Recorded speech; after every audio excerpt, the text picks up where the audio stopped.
الحمدللہ الحمدللہ رب العالمین والصلاة والسلام علی سید المرسلین اما بعد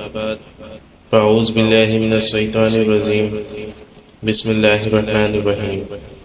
برادران اسلام، السلام علیکم ورحمۃ اللہ وبرکاتہ۔ ناظرین، آج ہم کچھ عقائد اور سوال اور جواب کے بارے میں بات کریں گے کہ جیسے عوام کے دل میں بہت سے ایسے سوال ہیں جن کے جواب آج میں آپ لوگ کو بتاؤں گا، تو آپ سے گزارش ہے کہ اس ویڈیو کو مکمل دیکھیے گا تاکہ آپ کے دل میں اگر وہ سوال ہو تو اس کا جواب آپ کو مل سکے، اور اگر یہ سوال اور جواب اس میں پورا نہ ہو سکا تو انشاءاللہ اسی سلسلے کا ایک اور ویڈیو میں لے کے آؤں گا، کیونکہ ایک ویڈیو میں زیادہ وقت تو نہیں لے سکتا، لیکن ہو سکتا آپ کا تھوڑا وقت میں آج لے لوں۔ تو جو عوام کے دل میں پہلا سوال آتا ہے وہ اس سے ہے کہ کیا اللہ عز و جل کے علاوہ انبیاء کرام و اولیاء کو بھی لفظ یا کے ساتھ پکار سکتے ہیں یا نہیں؟ یہ سوال تو سنی حضرات کے دل میں نہیں آتا ہوگا، لیکن جو اور عقیدہ رکھتے ہیں ان کے دل میں ضرور آتا ہوگا۔ تو اس کا جواب یہ ہے کہ لفظ یا اللہ عز و جل کے ساتھ ہی خاص نہیں ہے، اللہ عز و جل کے علاوہ انبیاء کرام علیہ الصلاۃ والسلام اور اولیاء کرام رحمۃ اللہ علیہ کو بھی لفظ یا کے ساتھ پکار سکتے ہیں، اس میں شرعاً کوئی حرج نہیں ہے۔ لفظ یا عربی زبان کا ایک لفظ ہے جس کا معنی ہوتا ہے اے، جیسے کہ روزمرہ کی عام گفتگو میں بھی لفظ یا کا استعمال ہوتا ہے، جیسے کہ مشہور محاورہ ہے کہ یا شیخ اپنی اپنی دیکھ۔ اس محاورے میں بھی غیر اللہ کو یا کے ساتھ مخاطبہ کیا جاتا ہے۔ قرآن کریم میں کئی مقامات پر لفظ یا اللہ کے علاوہ بھی آیا ہے، مثلا یا ایھا النبی، اے غیب کی خبر بتانے والے نبی، یا ایھا الرسول، اے رسول، یا ایھا المزمل، اے جھرمٹ مارنے والے، یا ایھا المدثر، اے بالا پوش اوڑھنے والے، یا ابراہیم، اے ابراہیم، یا موسیٰ، اے موسیٰ، یا عیسیٰ، اے عیسیٰ، یا نوح، اے نوح، یا داؤد، اے داؤد۔ یہ تو نبیوں کے نام تھے۔ عام انسانوں کو بھی لفظ یا کے ساتھ قرآن میں پکارا گیا ہے، جیسے یا ایھا الناس، اے لوگوں۔ اس کے علاوہ بھی کئی جگہ قرآن مجید میں بے شمار لفظ یا سے غیر اللہ کے ساتھ آیا ہے۔ احادیث مبارکہ میں بھی کثرت کے ساتھ لفظ یا اللہ عز و جل کے علاوہ آیا ہے۔ صحابہ کرام علیہم رضوان سرکار علی وقار صلی اللہ تعالی علیہ وسلم کو یا نبی اللہ، یا رسول اللہ ہی کہہ کے بلاتے تھے۔ حالانکہ مسلم شریف کی حدیث میں ہے جب سرکار مکہ مکرمہ صلی اللہ تعالی علیہ وسلم ہجرت فرما کر مدینہ منورہ تشریف لائے تو مرد اور عورت گھروں کی چھتوں پر چڑھ گئے اور بچے اور خدام رستوں میں پھیل گئے، اور وہ نعرے لگا رہے تھے یا محمد یا رسول اللہ، یا محمد یا رسول اللہ۔ نبی کریم رؤوف الرحیم صلی اللہ تعالی علیہ وسلم نے ایک نابینا صحابی رضی اللہ تعالیٰ عنہ کو دعا تعلیم فرمائی، جس میں آپ نے اپنے نامی گرامی کے ساتھ لفظ یا ارشاد فرمایا۔ حضرت سیدنا عثمان بن حنیف رضی اللہ تعالیٰ عنہ سے روایت ہے کہ ایک نابینا صحابی رضی اللہ تعالیٰ عنہ نبی کریم صلی اللہ تعالیٰ علیہ وسلم کے بارگاہ عظیم میں حاضر ہوئے اور عرض کی یا رسول اللہ، اللہ عز و جل سے دعا کیجیے کہ وہ مجھے عافیت دے، یعنی میری بینائی لوٹا دے۔ آپ صلی اللہ تعالیٰ علیہ وسلم نے فرمایا اگر تو چاہے تو دعا کر دو اور چاہے تو صبر کر، اور یہ تیرے لیے بہتر ہے۔ انہوں نے عرض کی یا رسول اللہ دعا فرما دے، تو آپ نے دعا فرمایا، آپ نے اس سے کہا کہ تو وضو کر لے اور 2 رکعت نماز پڑھ اور اس کے بعد یہ دعا مانگ۔ تو آپ نے کیا دعا بتائی؟ اللہم انی اسألوک واتوضع الیک بمحمد نبی رحمتی۔ اس کا مطلب یہ ہے کہ یعنی اے اللہ عز و جل، میں تجھ سے سوال کرتا ہوں اور تیری طرف متوجہ ہوتا ہوں تیرے نبی محمد صلی اللہ تعالی علیہ وسلم کے ذریعے سے جو نبی رحمت ہیں۔ یا رسول اللہ صلی اللہ تعالی علیہ وسلم، میں آپ کے ذریعے سے آپ کے رب عز و جل کی طرف سے اس حاجت کے بارے میں متوجہ ہوتا ہوں تاکہ میری یہ حاجت پوری ہو۔ اے اللہ عز و جل، ان کی شفاعت میرے حق میں قبول فرما۔ حضرت سیدنا عثمان بن حنیف رضی اللہ تعالیٰ عنہ فرماتے ہیں خدا کی قسم ہم اٹھنے بھی نہ پائے تھے اور نہ ہی ہماری گفتگو زیادہ طویل ہوئی تھی کہ وہ ہمارے پاس ایسے آئے گویا کبھی وہ نابینا ہوئے ہی نہیں۔ معلوم ہوا کہ غیر اللہ کو لفظ یا کے ساتھ پکارنا شرک نہیں، اگر یہ شرک ہوتا تو قرآن و حدیث غیر اللہ کے ساتھ لفظ یا نہ آتا، اور خلق کے رہبر حضرت محمد مصطفیٰ صلی اللہ تعالیٰ علیہ وسلم ہرگز اس کی تعلیم بھی نہیں فرماتے، اور صحابہ کرام بھی اس پہ عمل نہیں کرتے۔ تو آپ لفظ یا کے ساتھ غیر اللہ کو پکارنا یہ جائز ہے، اس میں شرعاً کوئی حرج نہیں۔ دوسرا سوال یہ ہے کہ کیا لفظ یا کے ساتھ دور والوں کو بھی پکار سکتے ہیں؟ کیا وہ دور سے سنتے اور دیکھتے ہیں یا نہیں؟ تو اس کا جواب ہے کہ جی ہاں، جس طرح لفظ یا کے ساتھ قریب والوں کو بلا سکتے ہیں ویسے ہی دور والے کو بھی پکار سکتے ہیں۔ اللہ عز و جل کی عطا سے اس کے مقبول بندے دور سے بھی سنتے ہیں اور دیکھتے ہیں اور حاجت روائی فرماتے ہیں۔ حضرت سیدنا ابو ہریرہ رضی اللہ تعالیٰ عنہ سے روایت ہے کہ رسول اکرم صلی اللہ تعالیٰ علیہ وسلم نے ارشاد فرمایا کہ اللہ تعالیٰ فرماتا ہے جو میرے کسی ولی سے دشمنی کرے اس نے مجھ سے لڑائی کا اعلان کر دیا ہے، اور میرا بندہ کسی شے سے میرا اس قدر قرب حاصل نہیں کرتا جتنا فرائض سے کرتا ہے، اور میرا بندہ نوافل کے ذریعے سے ہمیشہ قرب حاصل کرتا رہتا ہے یہاں تک کہ میں اسے اپنا محبوب بنا لیتا ہوں، اور جب اس سے محبت کرنے لگتا ہوں تو گویا میں اس کا کان بن جاتا ہوں جس سے وہ سنتا ہے، اور میں اس کی آنکھ بن جاتا ہوں جس سے وہ دیکھتا ہے، اور میں اس کا ہاتھ بن جاتا ہوں جس سے وہ پکڑتا ہے، اور میں اس کا پیر بن جاتا ہوں جس سے وہ چلتا ہے، اور اگر وہ مجھ سے سوال کرے تو اسے ضرور دوں گا، اور پناہ مانگے تو پناہ بھی دوں گا۔ حضرت سیدنا امام فخر الدین رازی رحمۃ اللہ علیہ فرماتے ہیں فَإِذَا سَارَ نُورُ ظَلَالِ اللَّهِ شَمَعَ لَهُ سَمِيعَ الْقَرِيبَ وَالْبَعِيدَ۔ اللہ عز و جل کے نور جلال بندہ محبوب کے کان بن جاتا ہے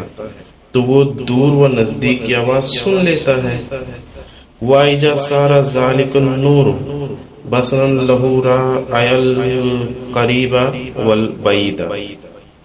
اور جب اس کی آنکھیں نور جلال سے منور ہو جاتی ہے تو وہ دور و نزدیک کو بھی دیکھ لیتا ہے۔ اور مزید فرماتے ہیں وَإِذَا سَارَ ذَلِكَ النُّورُ يَدًّا لَهُ قَدَرَ عَلَى التَّصَرُّفِ فِي السَّهْوِ وَالسَّهْلِ وَالْبَعِيدِ وَالْقَرِيبِ۔ اور جب یہ نور بدائے محبوب کے ہاتھوں میں جلوگر ہوتا ہے تو اسے مشکل و آسان اور دور و نزدیک سے تصرف کرنے کی قدرت حاصل ہو جاتی ہے۔ تو حدیث پاک میں ہے جب تم میں سے کسی کو کوئی چیز گم ہو جائے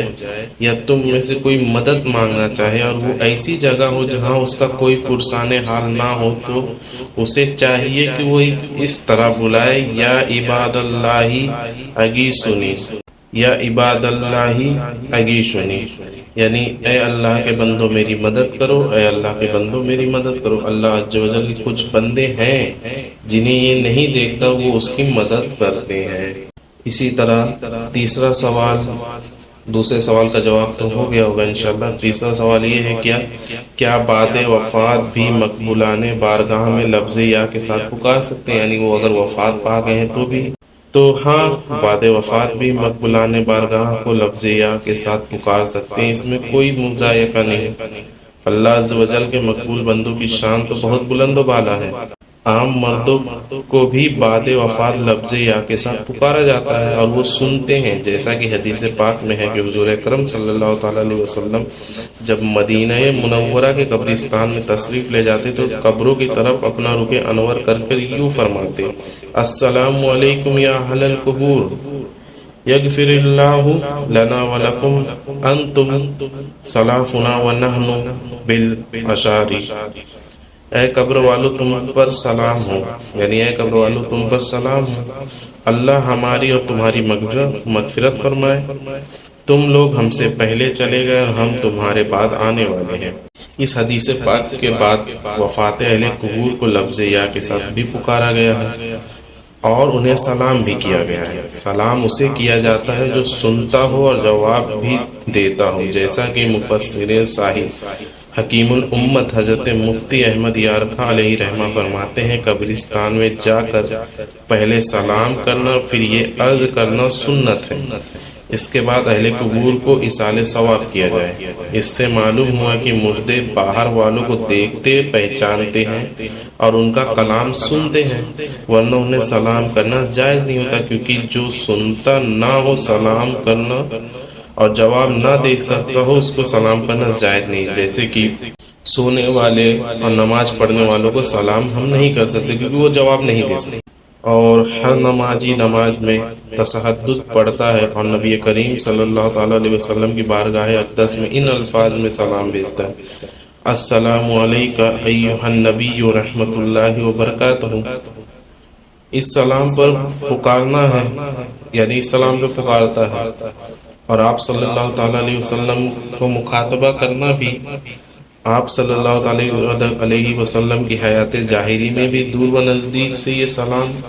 آپ کے بارگاہ اقدس میں پیش کیا جاتا تھا، اور وصال ظاہری کے بعد بھی پیش کیا جا رہا ہے اور تا قیامت تک پیش ہوتا رہے گا۔ آپ صلی اللہ تعالیٰ علیہ وسلم اللہ عز و جل کی عطا سے اس سلام و پکار کو سنتے ہیں اور جواب بھی عطا فرماتے ہیں، جیسا کہ حضرت سیدنا شیخ یوسف بن اسماعیل نبہانی علیہ رحمہ فرماتے ہیں کہ بعض اولیاء نے بطور کرامت اپنے قول میں السلام علیکہ ایہا النبی ورحمۃ اللہ وبرکاتہ کے جواب میں نبی کریم صلی اللہ تعالیٰ علیہ وسلم کا جواب عطا فرمانا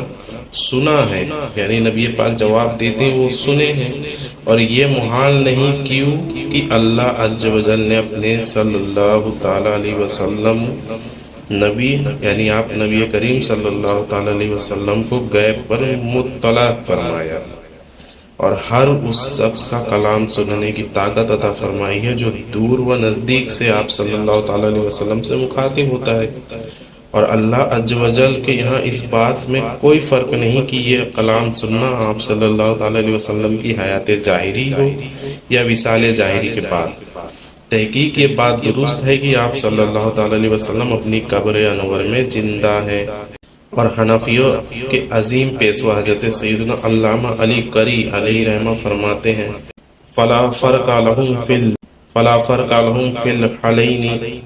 ولذا قیل اولیاء اللہ لا یموتون ولکن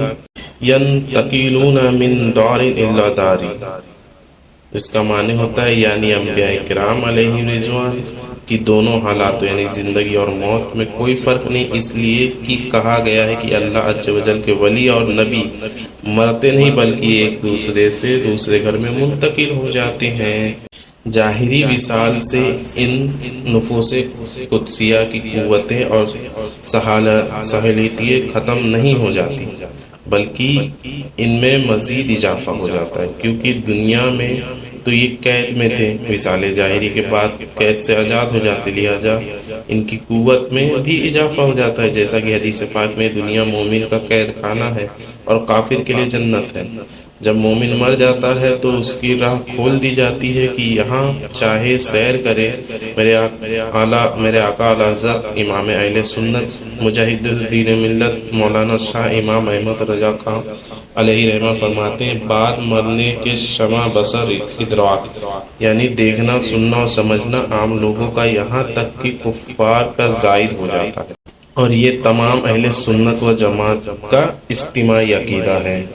اب اتنے سوال کے بعد ایک سوال تو آپ کے من میں یہ ضرور آیا ہوگا کہ تو پھر کیا دور سے دیکھنا اور سننا اللہ عز و جل کی ہی صفت ہے، پھر یہ اولیاء اور انبیاء؟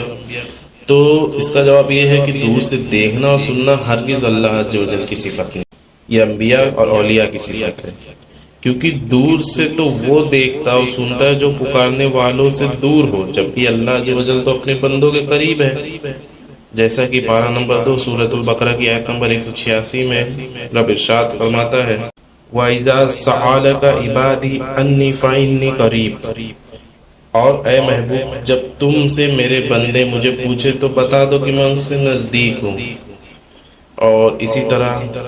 پارہ نمبر 26 سورہ قاف کی آیت نمبر 16 میں ارشاد ہوتا ہے وَنَحْنُ أَقْرَبُ إِلَيْهِ مِنْ حَبْلِ الْوَرِيدِ، اور ہم دل کی رنگ سے بھی اس سے زیادہ نزدیک ہیں۔